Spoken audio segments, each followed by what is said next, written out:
Kolhapur circuit बेंचच्या इमारत नूतनीकरणाच्या कामाची आमदार राजेश क्षीरसागर यांनी पाहणी केली।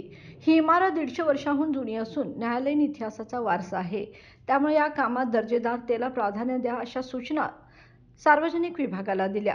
सर्किट बेंचमुळे कोल्हापूरच्या विकासाला गती 18 ऑगस्टपासून मिळणार असून कामकाज सुरू होणाऱ्या सर्किट बेंचमुळे 80,000 प्रलंबित खटल्यांना चालना मिळणार असून जिल्ह्यात रोजगार, सेवा व न्याय प्रक्रियेला बळकटी मिळेल असा विश्वास आमदार राजेश क्षीरसागर यांनी व्यक्त केला आहे।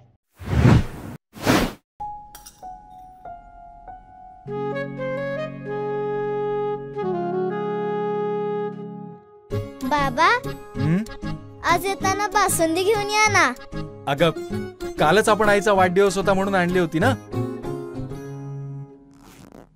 ऐकलं, गोकुळची बासुंदी पुन्हा खावीशी वाटतेय। खरं सांगू, मलाही खावीशी वाटतेय। पुन्हा पुन्हा खावीशी वाटणारी गोकुळ बासुंदी।